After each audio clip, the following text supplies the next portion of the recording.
So we are starting with conservative and non conservative forces. कैसे start कर रहे हैं हम? Conservative and non conservative forces. क्या होते हैं ये कंजर्वेटिव और नॉन कंजर्वेटिव फोर्सेस? कभी कहीं सुना है क्या?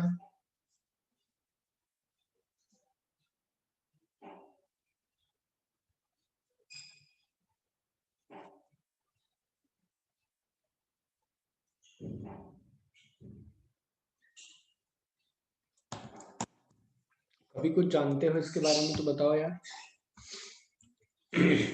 देखो, पहले तुम्हें फोर्सेस की बात करें अपन, तो ऐसे फोर्सेस। ये क्या हो गया?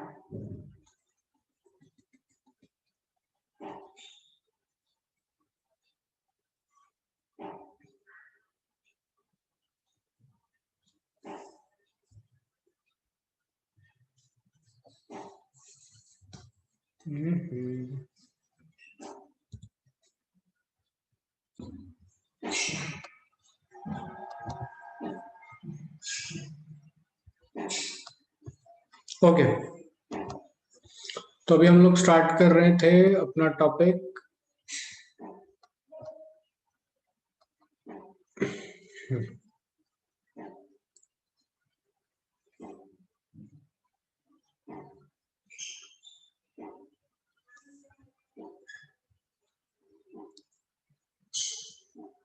कुछ टेक्निकल प्रॉब्लम आ गई थी। Conservative and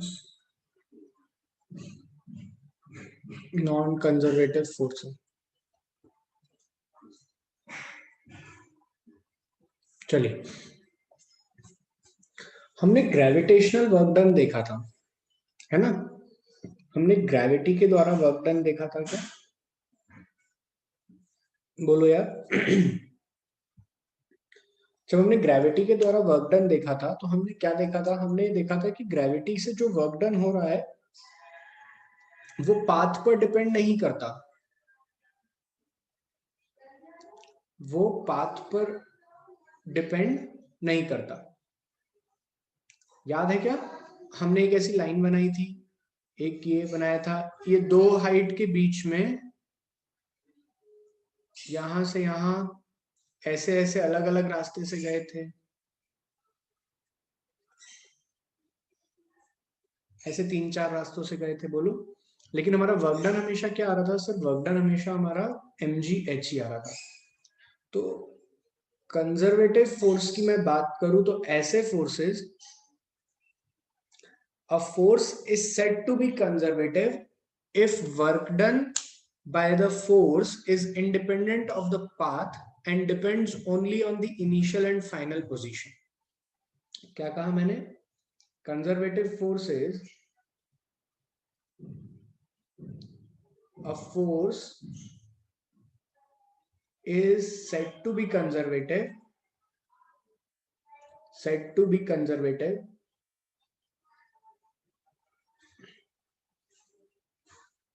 if work done by that force, work done by the force depends on the final and initial position and not on the path followed, and not on the path followed. किस पर depend करता है? Final और initial position पर depend करता है, लेकिन path कैसा था इस पर डिपेंड नहीं करता है। अगर ऐसा कोई फोर्स है, कौन डिपेंड नहीं करता है? Work done. देखो, टेक्निक मतलब थोड़ा सा लॉजिकल है, तो ध्यान से समझना कि वर्क डन, ये जो वर्क डन है, ये जो वर्क डन है, ये इनिशियल और फाइनल पोजीशन पर डिपेंड करता है और पाथ फॉलोड पर नहीं। ऐसा अगर कोई फोर्स है जिसका वर्क डन कुछ ऐसी कैरेक्टरिस्टिक दिखाता हो, तो उस फोर्स को क्या कहते हैं हम? Conservative force. तो हमारे लिए ऐसा बहुत अच्छा एग्जांपल कौन सा था सर? Gravitational force. क्योंकि ग्रेविटेशनल फोर्स का जो वर्क डन था ना, वो पाथ पर नहीं डिपेंड कर रहा था। ग्रेविटेशनल फोर्स बोलो क्लियर है क्या? Electrostatic force, electrostatic force, clear हुई क्या ये बात? स्प्रिंग फोर्स,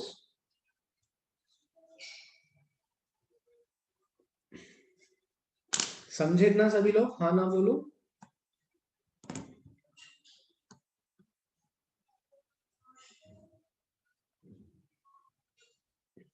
लिखो इतना।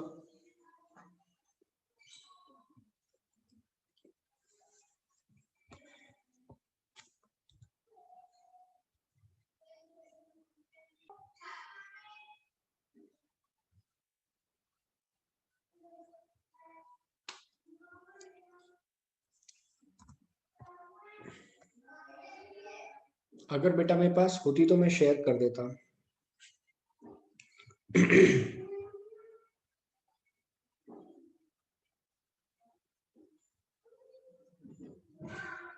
लिख लिया आप लोगों ने इतना?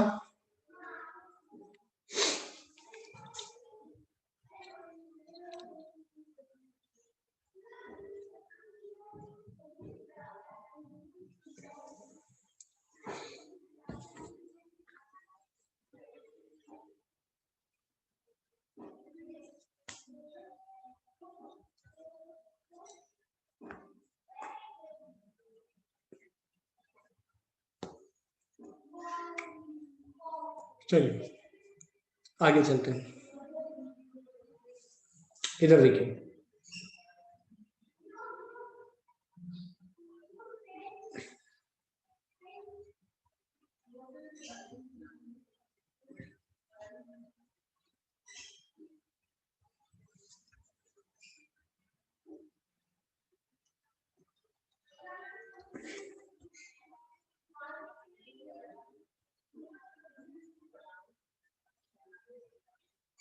ठीक है। देखो, अब मान लो जैसे कि ये एक जिम में रॉड रखी हुई है, ठीक है, जिस पर हमने वेट्स लगाने हैं। क्या करने हैं हमने? वेट्स लगाने हैं। ये ऐसी रॉड है, इस पे वेट्स लगे हुए हैं। अब अगर ये रॉड इस पोजीशन नंबर 1 से पोजीशन नंबर 2 तक जाएगी ऐसे, एच हाइट तक, तो इसके द्वारा वर्क डन कितना होगा? सर नीचे से ऊपर गई है तो m g h, m g नीचे लग रहा था, एच ऊपर लग रहा था, नेगेटिव वर्क। अगर मान लो ऊपर ले जाने के बाद इस रॉड को वापस नीचे लेके आते 2 से 1 तक, तो वर्क डन बाय ग्रेविटी कितना था? सर वर्क डन हो जाता प्लस एम जी एच। बोलो क्लियर है क्या ये बात? तो यहां से पहला पॉइंट जो हमको समझ में आता है वो ये आता है कि since it is the conservative force, so in case of conservative force, in case of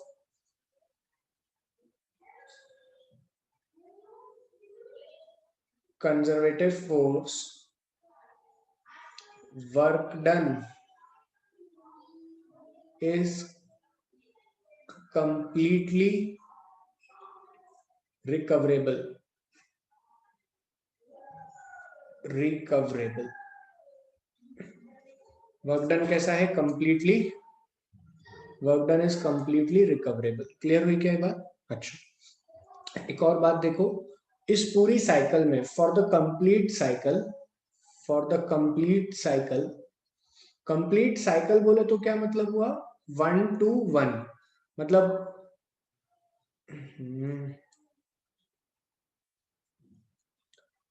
for the complete cycle मतलब ऊपर उठाया और वापस नीचे लेके आ गए, नेट वर्क डन और total work done by conservative force is 0, by conservative force is, मतलब एक पूरे कंप्लीट सर्कल में, ठीक है, कंजर्वेटिव फोर्स क्या होगा, एक कंप्लीट साइक्लिक प्रोसेस में कंजर्वेटिव फोर्स के द्वारा वर्क डन कैसा होता है, 0। दो बातें समझ में आई यहां से, हाँ ना बोलो। अच्छा, एक और बात देखो, अगर, चलो ठीक है, इतना लिख लो।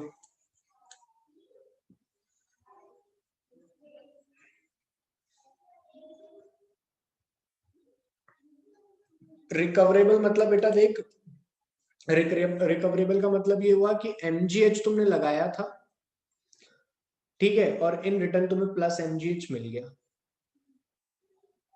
ठीक है। तो जितना हमने इनपुट दिया था उतना ही हमें वापस मिल गया, so it is completely recovered. कहीं लॉस नहीं हुआ, हमने जो वर्क डन किया उसका लॉस कहीं फ्रिक्शन में या कहीं और नहीं हुआ।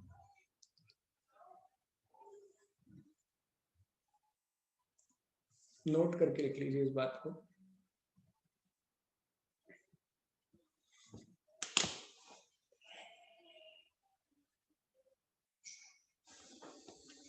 Is completely recoverable.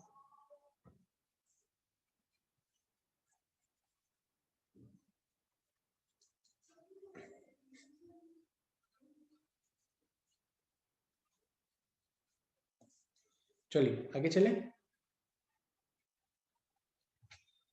लिखिए फटाफट।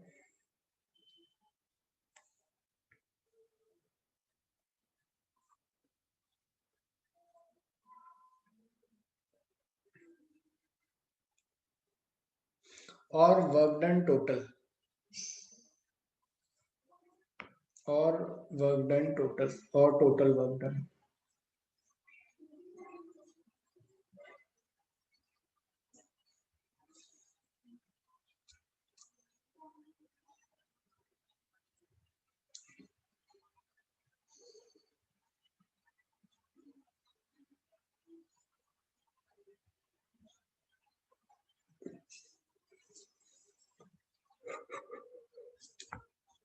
ठीक है, अच्छा, अब बात कर लेते हैं हम non conservative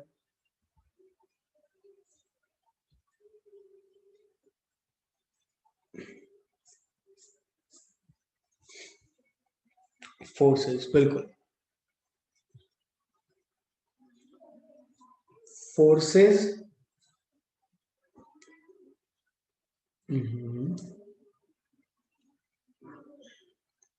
whose work done depends on the path followed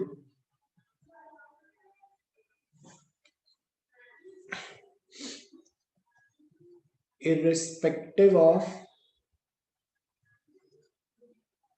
same final, irrespective of initial and final position, initial and final position,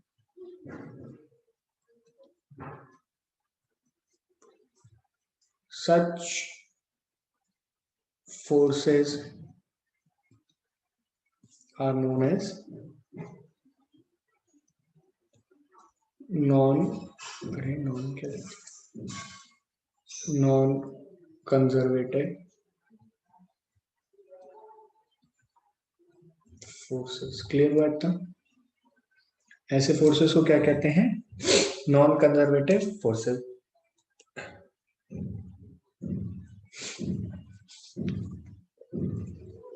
example, best example है फ्रिक्शन,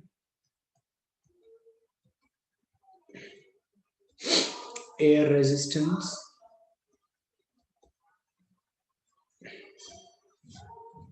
विस्कस फोर्सेस, ठीक है, they all are type of frictions only. Clear हुई बात इतनी।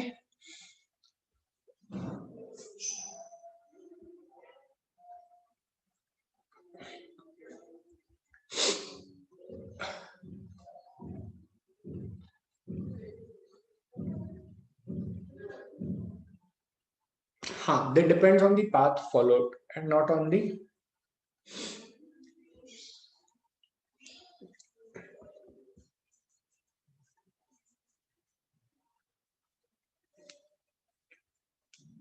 लिखिए इतना जल्दी।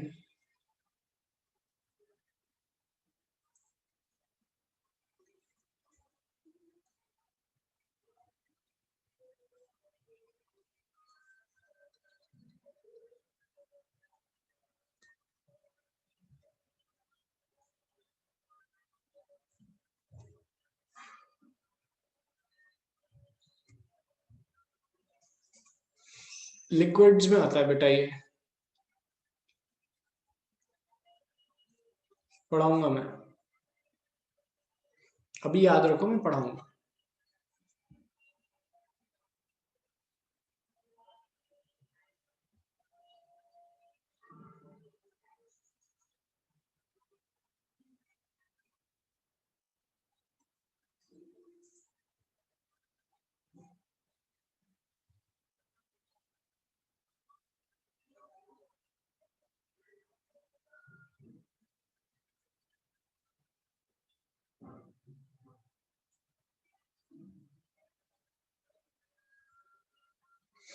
चलिए लिख लिया तो। अब देखिए, अगर मान लीजिए ये पॉइंट ए है और ये पॉइंट बी है, तुम गए थे ऐसे और तुम आए ऐसे, और ये तुम्हारा, ठीक है। तो work done by friction in work done by friction in A B is not same as work done by friction in BA। मानते हो ये बात? सो क्लियर है। तो हम यहां से क्या कह सकते हैं? हम कह सकते हैं work done bye non conservative force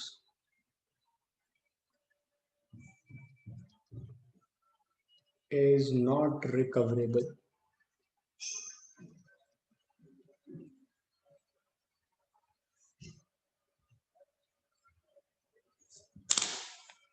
समझे?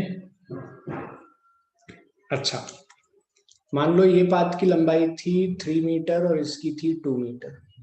इन दोनों में ही तुम्हारे को वर्क करना पड़ा है ना, तो नेट वर्क डन भी 0 नहीं होगा। सो नेट या टोटल वर्क डन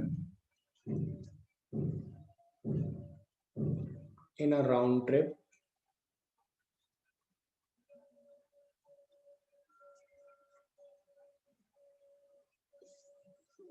बताता हूँ Nidhi, in a round trip is not 0।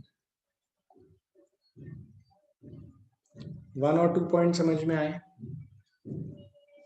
पहले ये बताओ, 1 और 2 पॉइंट समझ में आए? अच्छा बेटा देखो निधि, देखो ये पूछ रही है,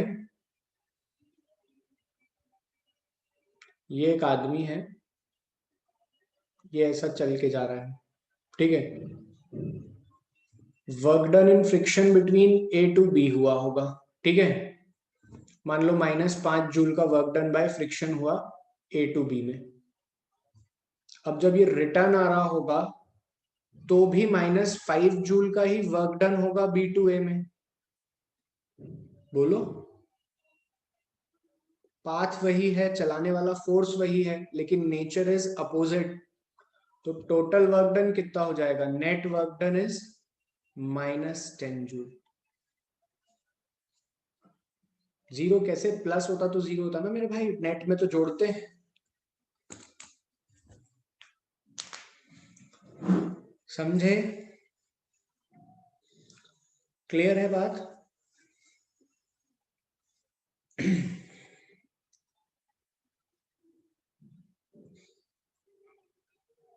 अच्छा ऐसे सोचो, फ्रिक्शन की जगह तुम ऑटो में बैठे हो, छोड़ो,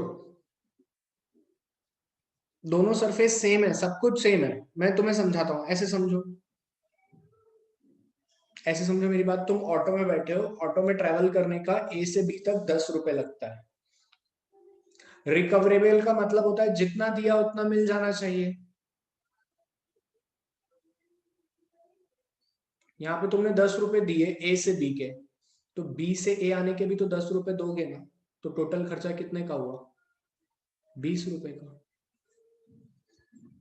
समझे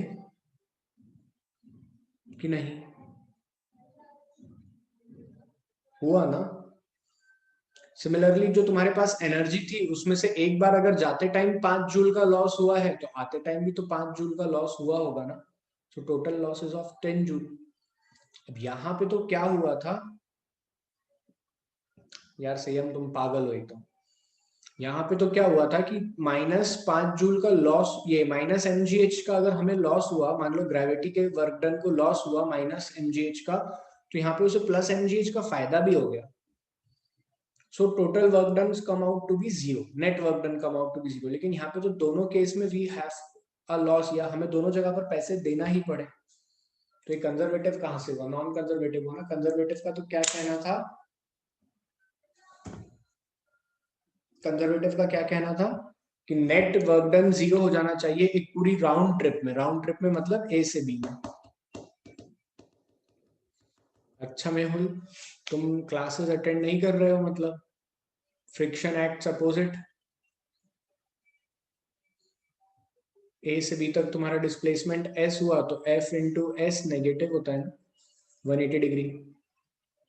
भूल गए क्या सब?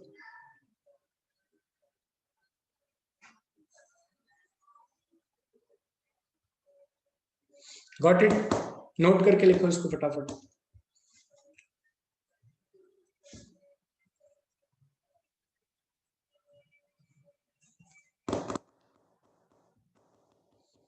y -5j joule is clear now? अरे हर किसी के लिए एप्लीकेबल होगा। अगर पाथ ऐसा है और तुम ऐसे ही आ गए, और तुमने ओवर ब्रिज देखा है, ओवर ब्रिज रोड पे चलते हैं और चलते ही ऐसा आ जाता है। अब इस ओवर ब्रिज पे जो वर्क डन हुआ है फ्रिक्शन के अगेंस्ट, वो रिटर्न आने में भी तो होगा।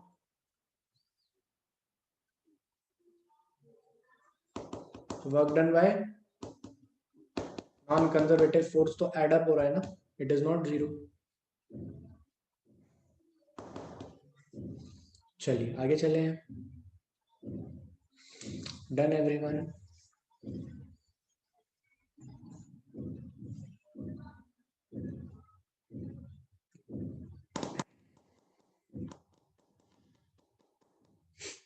इस कंजर्वेटिव वर्क डन और नॉन कंजर्वेटिव वर्क डन को ध्यान रखिएगा, ये बहुत काम आएंगे आगे।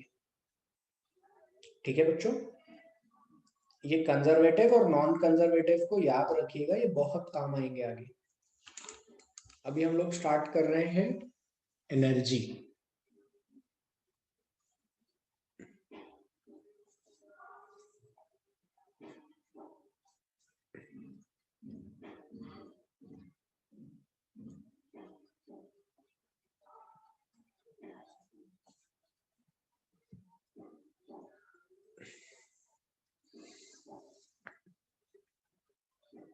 अभी आएंगे। एनर्जी क्या होती है, कोई बता सकता है क्या मेरे को? What exactly the term energy is, कोई भी बता सकते हो क्या आप लोग?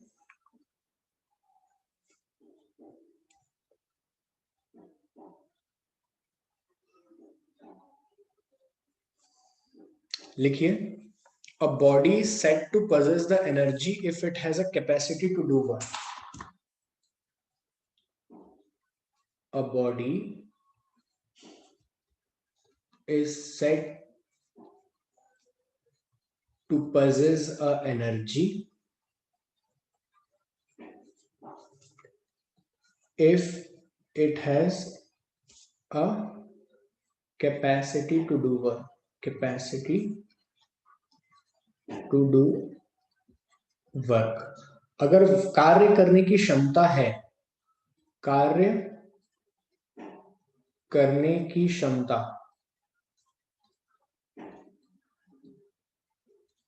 क्या कहलाती है? एनर्जी।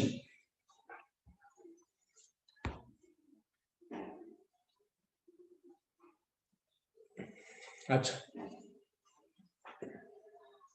इसका मतलब क्या हुआ कि अगर आपके पास एनर्जी है तो उसका कुछ पार्ट आप वर्क में यूज कर सकते हो, और अगर आप वर्क कर रहे हो तो उससे कुछ पार्ट, या 100%, मैं कुछ पार्ट बोलता हूँ, सम पार्ट आपको वापस एनर्जी में मिल जाएगा। बहुत अच्छे से इसका एग्जाम्पल देता हूं मैं, ध्यान से सुनना।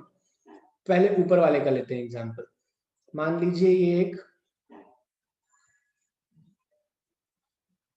पैन है और आप इसको गर्म कर रहे हैं। ये आपका बर्नर है, ठीक है, और आपने इसको, में वाटर था, वाटर को फिल करके आपने बर्न करना स्टार्ट करा। ठीक है, जैसे जैसे वाटर स्टीम में कन्वर्ट होता जाएगा, मैं क्या करता हूं, इसके ऊपर एक प्लेट रख देता हूं।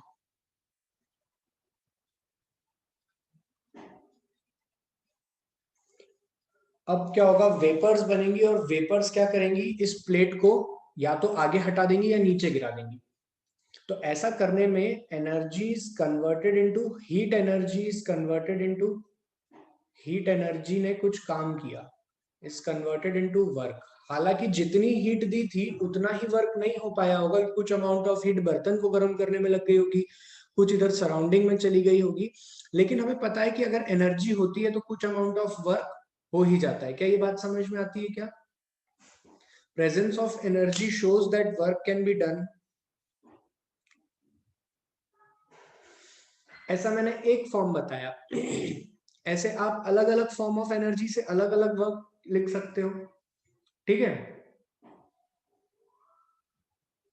अच्छा, अब अपने जब हम हाथों को ऐसे रब करते हैं तो बेसिकली हम दोनों हाथ के बीच में सरफेस है और फ्रिक्शन से वर्क डन हो रहा है, फ्रिक्शन से वर्क डन हो रहा है।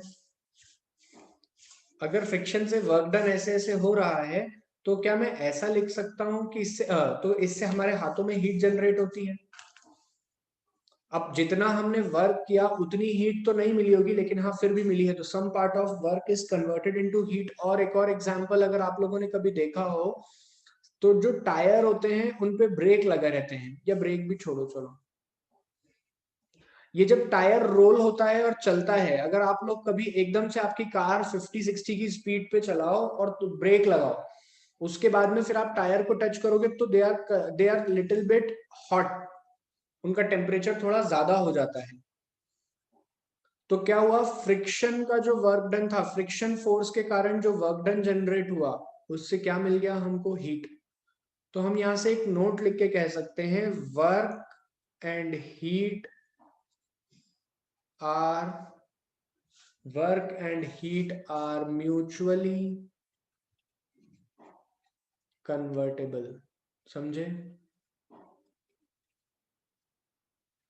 Are mutually convertible. Work and heat ना बोलते हुए, सॉरी, वर्क एंड एनर्जी बोल दो, वो ज्यादा अच्छा वर्ड है। वैसे तो थर्मोडायनेमिक्स में पढ़ाऊंगा जब यही लिखवाऊंगा, work and energy are mutually convertible. Clear है क्या ये बात सभी को? एनर्जी की बेसिक बात समझ में आई? और एनर्जी एक ही नहीं होती, एनर्जी बहुत सारे फॉर्म में होती है। हीट एनर्जी होती है, इलेक्ट्रिकल एनर्जी होती है, साउंड एनर्जी होती है, एनर्जी पोजेस्ड बाय मोशन होती है, energy possessed by the formation होती है। ऐसी बहुत सारी एनर्जीज होती हैं, ठीक है। विंड एनर्जी, हाँ ठीक है। चलिए, जो सामने है आपके स्क्रीन के लिखो बेटा जल्दी, जो स्क्रीन पे है वो लिखो।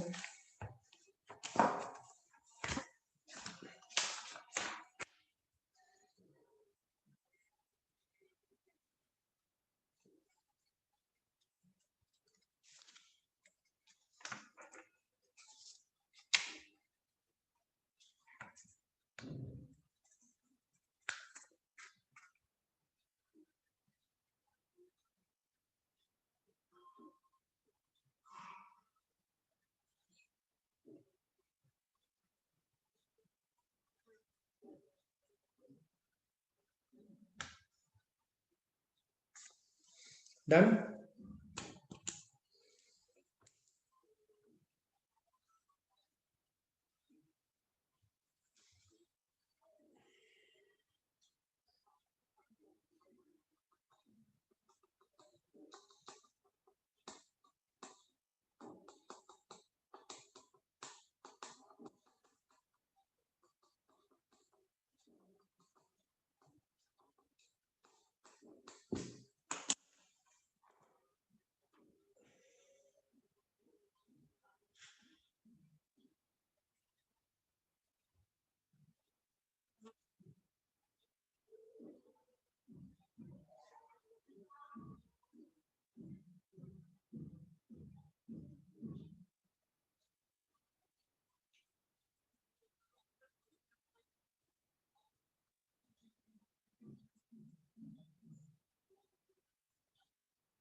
चलिए, अगर इतना हो गया तो यहाँ से आगे चलते हैं। ठीक है, यहाँ से आगे चलते हैं और बात करते हैं एक और एनर्जी। देखो अब है ना, ऐसी बहुत सारी एनर्जीज हैं, लेकिन अभी हम वो एनर्जी की बात करने वाले हैं। बेसिकली एनर्जीज तो हम बहुत सारी पढ़ सकते हैं, लेकिन अभी फिलहाल में जो हमें पढ़ना है, एनर्जी के दो टाइप पढ़ने हैं, kinetic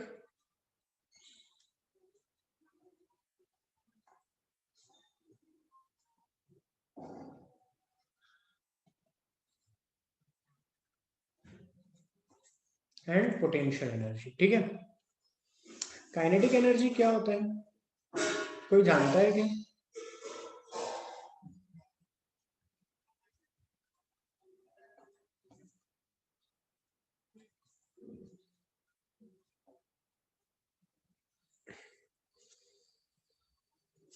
It is the energy in a body due to energy in a body due to virtue of its motion। उसके मोशन में होने, due to virtue of its motion, उसमें के मोशन में होने के कारण जो एक ऑब्जेक्ट के अंदर एनर्जी होती है, उसे हम क्या कहते हैं, काइनेटिक एनर्जी। क्लियर है क्या ये बात? So if a mass m, समय देखो, एक बॉडी अगर रेस्ट पर, एक बॉडी अगर मोशन कर रही है, तो उसके मोशन के साथ जो एसोसिएटेड एनर्जी है उसको काइनेटिक एनर्जी बोलते हैं। ये बात समझ में आती है। लेकिन मैंने ये बिल्कुल नहीं बोला कि अगर कोई बॉडी रेस्ट पे है तो वो पोटेंशियल एनर्जी होगी। अपन है ना अनुलोम विलोम शब्द नहीं लिख रहे हैं कि ये तो ये तो ये, ऐसा कुछ नहीं कर रहे हैं ना कि ये मोशन में वो एनर्जी तो रेस्ट में ये एनर्जी। तो अपना दिमाग मत लगाओ, जो मैं पढ़ा रहा हूँ उस पर ध्यान दो, है ना प्लीज। मतलब ऐसे कोई गलत कॉन्सेप्ट बना लोगे ना बेटा तो परेशान हो जाओगे, फिर हमेशा वैसे ही सोचते रहोगे कि ये क्या हो रहा है, ये क्यों हो रहा है। अपने को भी इन सब चीजों में नहीं फंसना है। Consider a body is moving with a velocity v ले लेते हैं, चलो v वेलोसिटी से मूव कर रहा है, फ्रिक्शनलेस सरफेस है। ठीक है, so kinetic energy is given as half of m into v vector dot v vector. एक वेक्टर का उसी के साथ अगर डॉट प्रोडक्ट करते हैं तो उस वेक्टर का स्क्वायर आ जाता है। सो this is the kinetic energy of the body. Scalar होती है ये, और एनर्जी की एसआई यूनिट होती है joule. SI unit.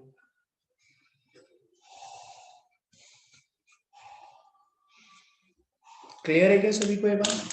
Half m v square, समझे?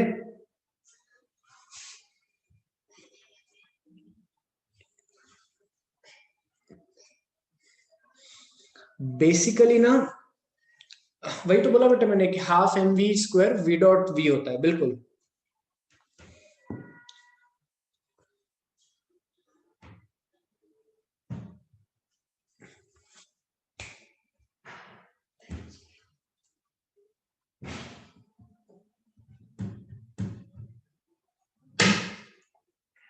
नहीं,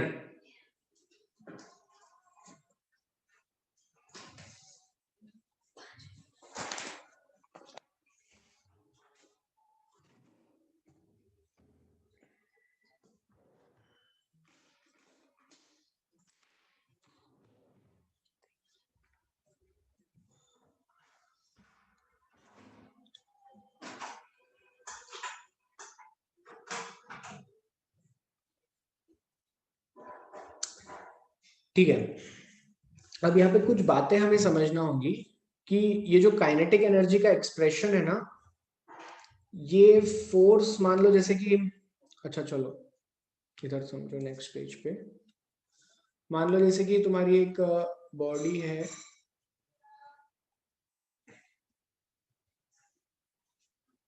F1 force,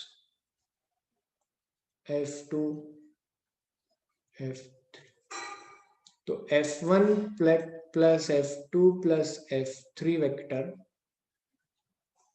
equals to M A vector. ठीक है, A वेक्टर के बाद मिलेगा वेलोसिटी वेक्टर। तो नंबर ऑफ फोर्सेस या वेरिएबल फोर्स होने से there is no change in kinetic energy, there is no change in the expression of kinetic energy। या ऐसे लिख लो, काइनेटिक एनर्जी ऐसे मत लिखो, kinetic energy is independent of force variable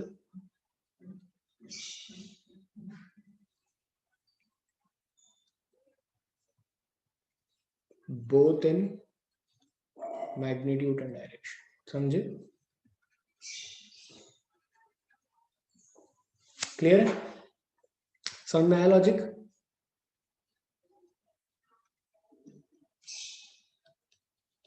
छोटे छोटे पॉइंट्स हैं इसमें जो कि याद रखने के।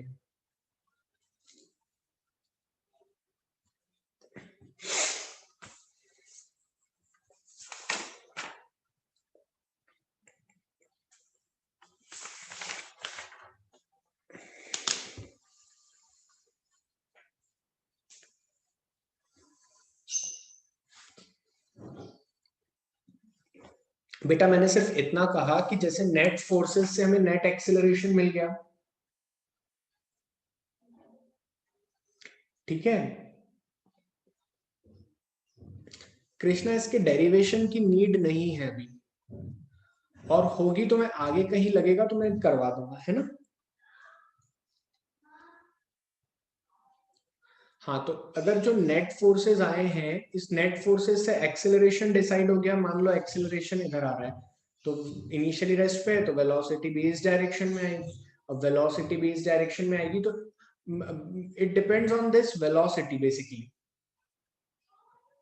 नंबर ऑफ फोर्सेस या फोर्सेस की प्रेजेंस से इतना इफेक्ट नहीं पड़ता कि मान लो फोर्सेस आपने बदल दिए, जो वंस द वेलोसिटी, उस समय जो वेलोसिटी है पार्टिकल की, इस पोजीशन पे जो वेलोसिटी है, काइनेटिक एनर्जी उस पर निर्भर करती है। ठीक है, एक्सप्रेशन क्लियर है?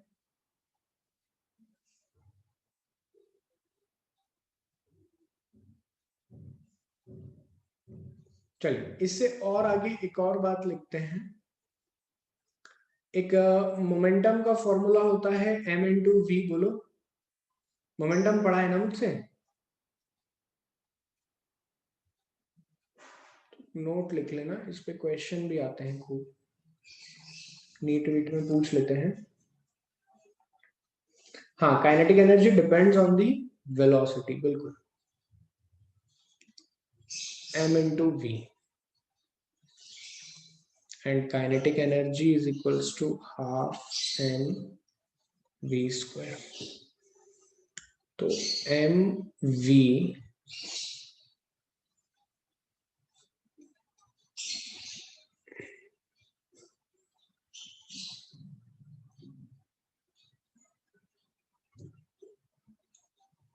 इनमें कोई रिलेशन नहीं बन रहा क्या? पी के ई और पी के बीच में अगर कोई रिलेशन निकाले तो 2/v समथिंग ऐसा रिलेशन आ रहा है। ठीक है, चलो हम एक क्वेश्चन से ही समझ लेंगे इसको। लिखो लिखो, एक क्वेश्चन लिखो। if kinetic energy of the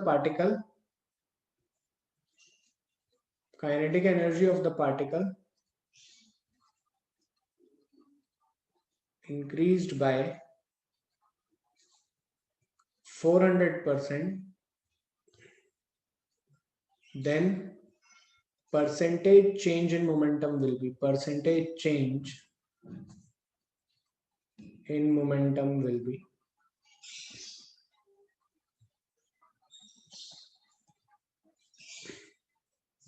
solve करो।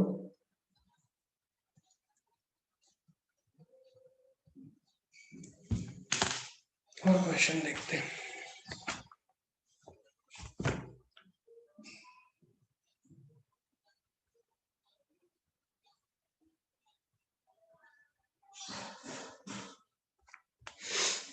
नहीं है क्या क्वेश्चन भी? चलिए, हुआ क्या ये?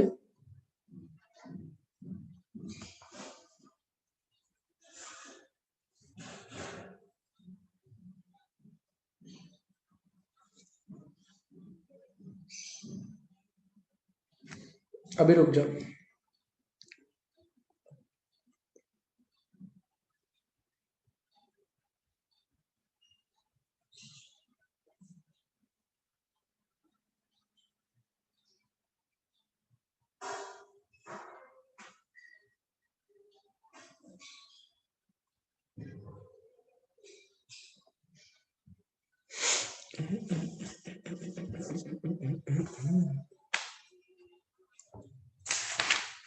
क्वेश्चन कहाँ है?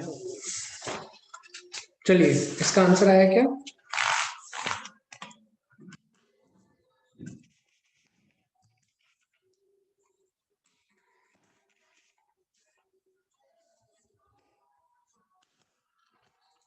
चलिए देखिए, तो अगर हम बात करें, kinetic energy of the body is increased by 3%, by 400%। अगर kinetic energy of the body 400% increase हुई है, इट मींस इनिशियली अगर मान लीजिए काइनेटिक एनर्जी थी E, तो फाइनली कितनी हो जाएगी बेटा? 400 ही लिखा है देखो। फाइनली नई काइनेटिक एनर्जी कितनी हो जाएगी? 4F या 5F? मतलब initially we have kinetic energy in as E, तो बाद में कितनी हो जाएगी? 5E या 4E? भैया 5E होगी। समझे कि नहीं?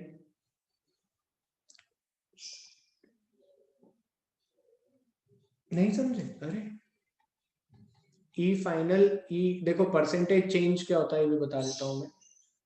मान लीजिए, नोट करके लिख लेना है ना, क्वेश्चन आता ही है एग्जाम में, कितनी बार आ जाता है। बच्चों का गणित के कारण वो नहीं कर पाते हैं। देखो नोट एक देखो, कोई भी फिजिकल क्वांटिटी हो, हाँ इधर देखो, कोई भी फिजिकल क्वांटिटी हो, P final minus P initial upon P initial into 100, this is percentage change, है ना? आगे देखो, अब फाइनल काइनेटिक एनर्जी कितनी होगी हमें नहीं पता ना। इनिशियल काइनेटिक एनर्जी ई बराबर 400 आएगा, तो 100 और 100 कट गए, बराबर 4। इसको लिख सकते हैं ना, ई एफ माइनस ई बराबर 4E। तो फाइनल कितनी हो गई? 5। क्लियर? अरे ये डिफरेंस है रे, इसको 100 से डिवाइड करो तो ये इतने टाइम्स डिफरेंस है, तो डिफरेंस में जोड़ना पड़ेगा ना वापस से। मेरे पास 100 रुपीज थे, नेक्स्ट डे में 200 रुपीज लाया, तो कितने परसेंट मुनाफा हो गया मुझे? ऐसे समझो, परसेंटेज है भैया। मेरे पास 100 रुपए थे, अगले दिन मैं 200 रुपए लाया, तो मेरे पास कितना मुनाफा हुआ? कितने प्रतिशत मुनाफा हुआ? 100%, 50%, 150% या 200%? अरे 200 माइनस 100 डिवाइडेड बाय 100 इंटू 100, 100% का मुनाफा हो गया सर आपको। अब्दुल्ला 200 का नहीं होगा बेटा। आपके पास फाइनल हो गए थे 200 रुपए, आप लाए थे एक दिन 100 रुपए, इंटू 100, देख बेटा कितना हुआ आंसर? 100। समझा? गणित है भाई। चलो, तो we have final kinetic energy इतनी हो गई, यहां तक समझ गए क्या? Initial kinetic energy is E, जिसको हम लिखते हैं हाफ एम वी इनिशियल का स्क्वायर, या वी नाम देते हैं इसको, सिर्फ वी इनिशियल का स्क्वायर। और फाइनल काइनेटिक एनर्जी है 5 टाइम्स ऑफ E, मतलब 5 हाफ एम, अब मास तो बदला नहीं, फाइनल का स्क्वायर बोलो, इन दोनों को डिवाइड करो, तो हाफ एम कट गया,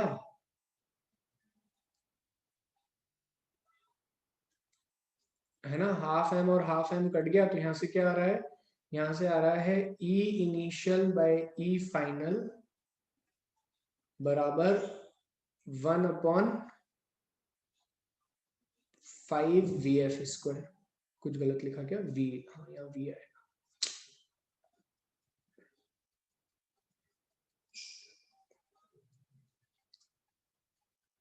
एक दो मिनट,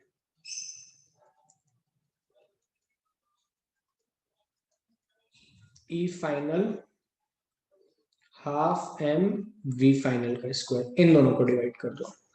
तो अगर सर इनको डिवाइड करेंगे हम तो mv²/2 divided by mv final²/2 बराबर EI/EF। ये होगा E और ये होगा 5E। तो ये कट गया इससे, तो ये बचेगा v²/v फाइनल का स्क्वायर बराबर 1/5। इसको आगे देखें तो v²/5 equal to v final का स्क्वायर। क्लियर है क्या ये बात? हर किसी को बोलो, यहां तक समझ में आया? अब मोमेंटम क्या होता है? v/√5। अरे यार √5 आ गया। तो मोमेंटम होगा mv final minus mv initial upon में mv इनिशियल। यही तो पढ़ाया था आपने, percentage change is p final minus p initial upon p initial into 100। बोलोगे सभी लोग? तो mm तो कट गया, फाइनल हो गया v/√5 माइनस v अपॉन में v इंटू 100। ये क्या आ रहा है बताओ? ये आ रहा है v भी कट गया, तो 1 माइनस √5 इंटू 100। √5 की वैल्यू 2.25 होती है। कितनी होती है? 2.25। एक बार चेक करना जरा सभी लोग, मेरे को जहां तक ध्यान है √5 इज 2.25, है ना? अंडर रूट, अबे 2.23 सॉरी। तो 1 माइनस 2.23 इंटू 100, तो यहां से क्या आ गया? यहां से आ गया 1.23 इंटू 100, 123%। क्लियर हुआ? अरे हाँ ना बोलो।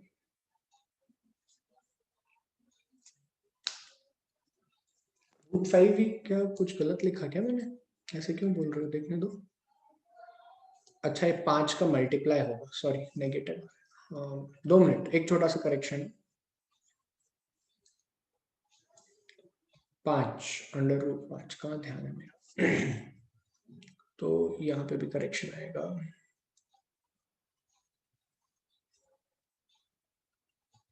एक 2 मिनट बेटा, ये हो जाएगा √5 माइनस 1, और b से b कट गया, ये प्लस ये माइनस, ये प्लस ये माइनस। 123% नेगेटिव, हाँ सॉरी मेरा ध्यान नहीं था, सॉरी सॉरी। 123%। तो there is a increase in velocity by, there is increase in momentum by 123%। Clear है क्या सभी को? बोलो यार।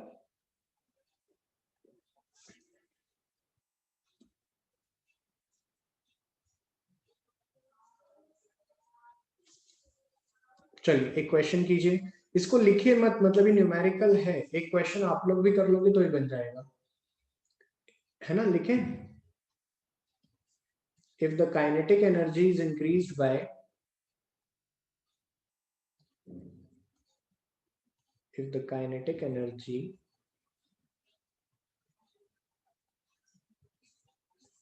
is increased by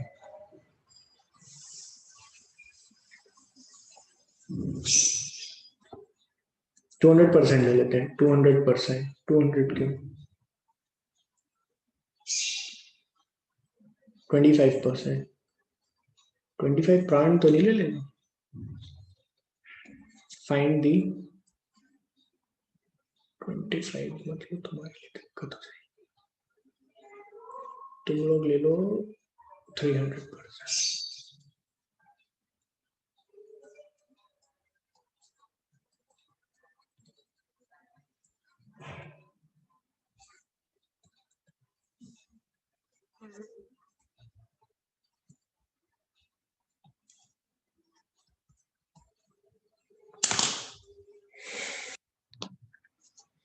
300% अगर काइनेटिक एनर्जी इंक्रीज हो गई है, change in momentum, percentage change in momentum बताइए। अरे मेहुल अभी रुक जा, पहले लिख ले फिर कर लेना, पहले ये सॉल्व कर दे, है ना, आधा पेज छोड़ दे और ये सॉल्व कर दे। सीखना इज मोर इम्पोर्टेंट, लिखने से क्या होगा।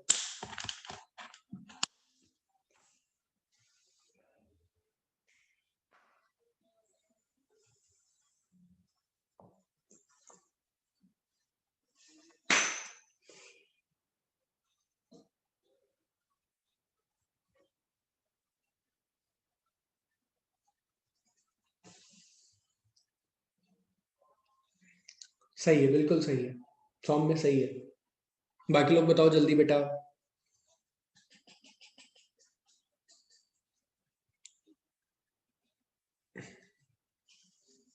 बिल्कुल सही है निधि।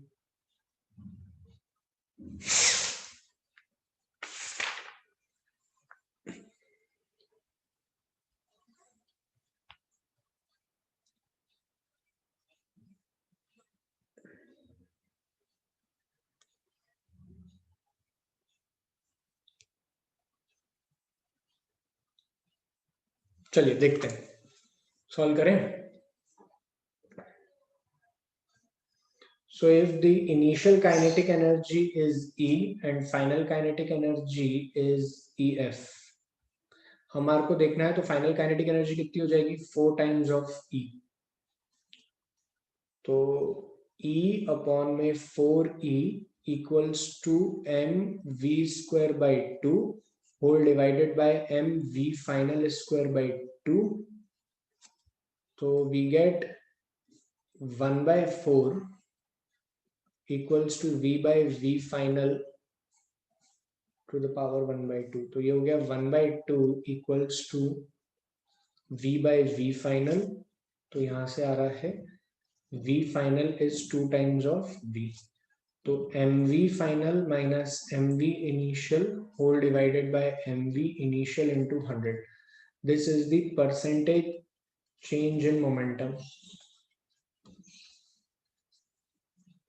तो ये कितना होगा सर, mm तो सबसे कैंसिल हो गया, final is 2v minus v by v into 100। तो 100% का चेंज हो गया अगर काइनेटिक एनर्जी 300% चेंज हुई तो। क्लियर है?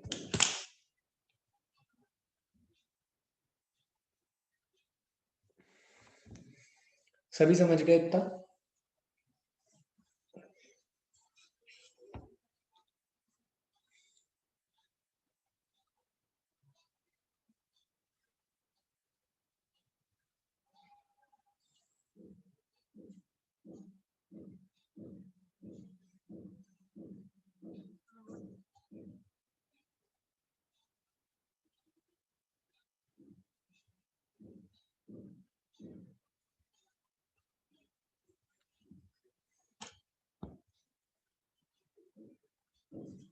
चलिए बेटा, अभी 2 मिनट पहले तो मैंने समझाया था, रिकॉर्डिंग में देख लेना आप इसको, है ना, ये वाली बात। ये मैंने 2 मिनट पहले समझाई थी कि जब 400 दिया रहता है तो 5 गुना कैसे आता है, मतलब ये अभी तो लिख के बताया था, तुम्हारा ध्यान का है, लिखो इसको, इसको नोट करके लिखो। ये यहाँ लिखा तो है, इसको लिख लो, परसेंटेज चेंज की इस बात को, है ना, ठीक है। तो काइनेटिक एनर्जी, हमें एक पार्ट ऑफ द एनर्जी तो समझ में आई। एक पार्ट ऑफ द एनर्जी क्या थी, काइनेटिक एनर्जी। अच्छा ठीक है, ठीक है, कर लो, और कुछ नोट करना हो तो बता दो। चलो कर लो, नोट कर लो, फिर आगे चलते हैं, लिख लो। हाँ तन्मय सही कह रहे हो, नोट कर लो।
चलिए हो गया इतना।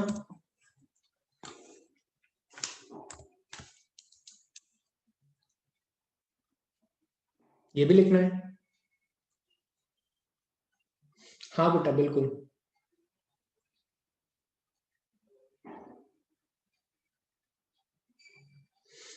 अब देखो अभी अपन एक बहुत बढ़िया डिस्कशन कर रहे हैं, सिर्फ डिस्कशन ही कर पाएंगे इस पे। और तुमने क्या, अच्छा तुम बताओ। चलो अब जरा ना चैट वैट पे थोड़ा सा एक्टिव हो जाना।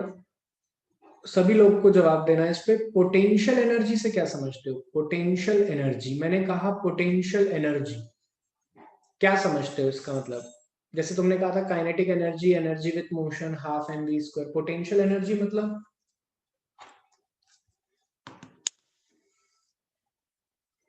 पोटेंशियल एनर्जी का मतलब क्या समझते हो? जवाब दो यार सभी लोग। Stored energy, energy at rest, अच्छा energy at some height, stored energy. चलो अच्छा देखो, पहली बात तो क्या पोटेंशियल एनर्जी का फॉर्मूला क्या होना चाहिए?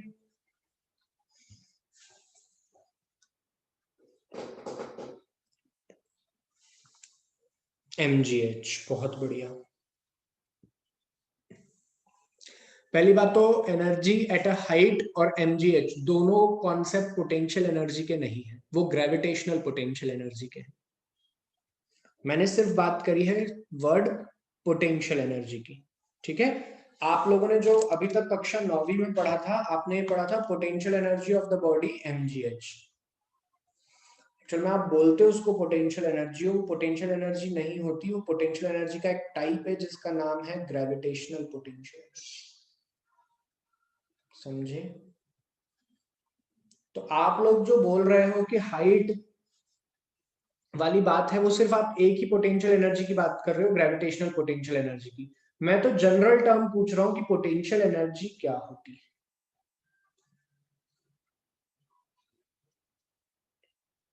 चलो देखो, रबर बैंड देखे हो सब?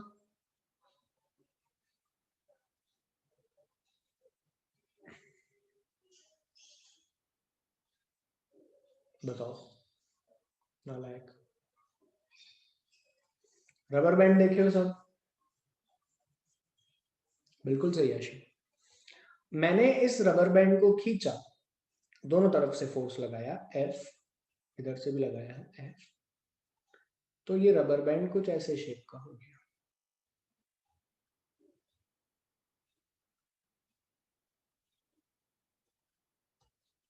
क्या मेरे हाथों द्वारा कुछ वर्क डन हुआ था F force?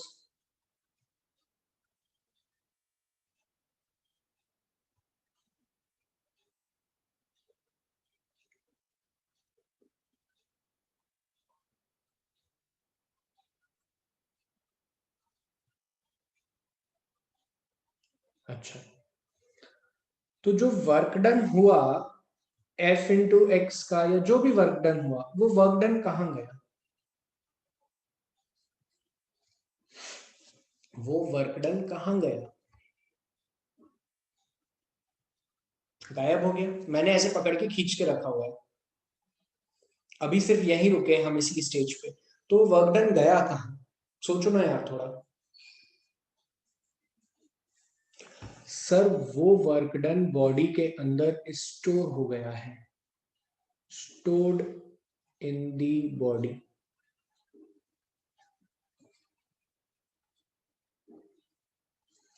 this stored form of work done or this stored form of energy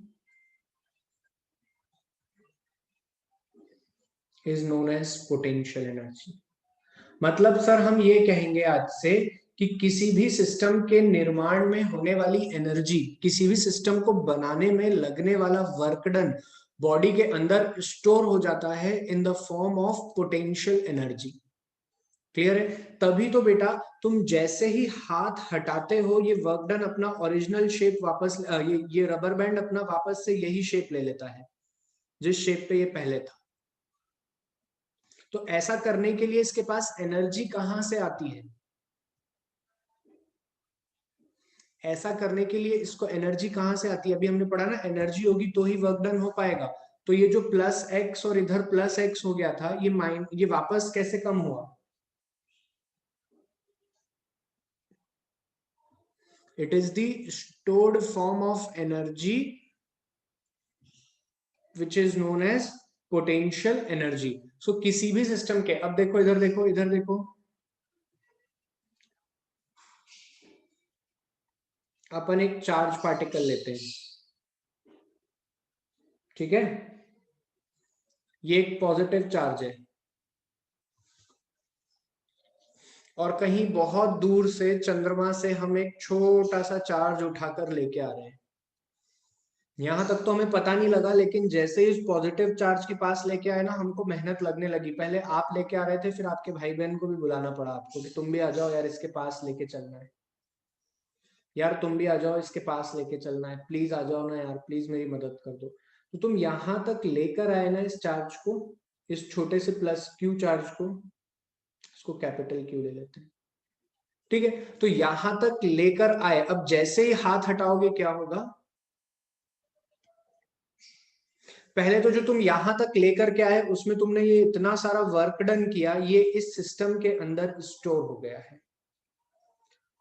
अब जैसे ही तुम हाथ हटाते हो, ये वापस से अपनी ओरिजिनल पोजीशन पे जाके थम जाता है चंद्रमा पे, यही होगा। So this stored form of work done is known as potential energy. लेकिन अभी ये इलेक्ट्रिक चार्ज के कारण था, तो इसलिए इसको कह देते हैं इलेक्ट्रिक पोटेंशियल एनर्जी। क्या कह देते हैं? Electric potential energy. यहां पर जो ये था, ये रबर बैंड के कारण था, तो इसको कह देते हैं इलास्टिक पोटेंशियल एनर्जी। क्या कह देते हैं? Elastic potential energy. और वो बचपन से तुमने जो फेवरेट पढ़ा हुआ है, और वो बचपन से जो तुमने फेवरेट पढ़ा हुआ है, एक डब्बा, मान लो ये डब्बा था, इस डब्बे को इस आदमी ने उठाया और उठा करके ऐसा कर दिया ऊपर, इसके अंदर कुछ ना कुछ तो वर्क डन हुआ। कितना हुआ? mgh का। वो वर्क डन गया कहां? वो वर्क डन इस डब्बे में स्टोर हो गया, इसके अंदर स्टोर हो गया इन the form of gravitational potential energy. तुम हाथ हटाओ, जैसे ही तुम हाथ हटाओगे डब्बा वापस अपनी ओरिजिनल पोजीशन पे आ जाएगा। तो यहां से दो बातें क्लियर होती हैं कि सिस्टम या पार्टिकल्स हमेशा मिनिमम पोटेंशियल एनर्जी पर रहना चाहते हैं। ऐसा केमिस्ट्री में भी पढ़ाते हैं, particle always try to be at minimum potential energy. बोलो, जहां पर उनको लगेगा कि यहां पर हमारी पोटेंशियल एनर्जी मिनिमम है, ये वो वही रहेंगे। तभी तो देखो ये यहीं आए, क्योंकि वो चंद्रमा पर गया, वो जो हम चंद्रमा से लेकर के आए थे चार्ज, कहाँ गया यार? यार ये हैंग बड़ा होता है, कहाँ गया वो वापस वहीं गया। तो यहां से हमें क्या समझ में आता है कि particle always try to be at minimum potential energy. इतना क्लियर हुआ क्या सभी को? तो क्या हम पोटेंशियल एनर्जी के लिए ऐसा लिख सकते हैं कि potential energy is a type of, potential energy is the stored form of energy, or it is the energy generated या energy stored in the body in the form of work done during the formation of the system। तो इस बात को लिखो ना यार सभी लोग। अच्छा, एक और बात सुनो, एक और लॉजिकल बात, तुम्हें ग्रेविटेशन से जल्दी समझ में आती है इसीलिए उससे बोल रहा हूं मैं। चलो एक काम करो, पहले इतना लिख लो,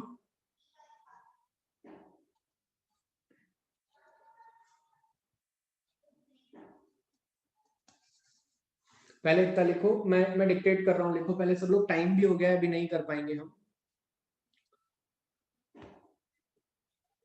हाँ श्रेय, बिल्कुल लिखो पहले।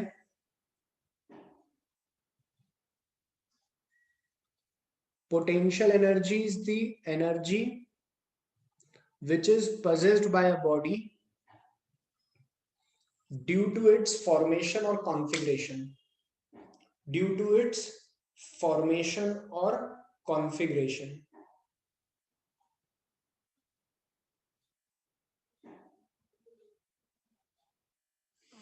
ड्यू टू इट्स फॉर्मेशन और कॉन्फ़िगरेशन।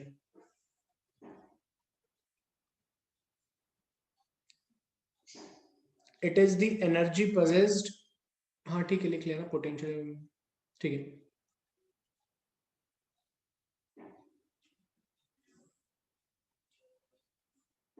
अब आगे की बात है ना, आगे की बात मैं नेक्स्ट क्लास में कंटिन्यू करूंगा बेटा, है ना। चलिए ओके।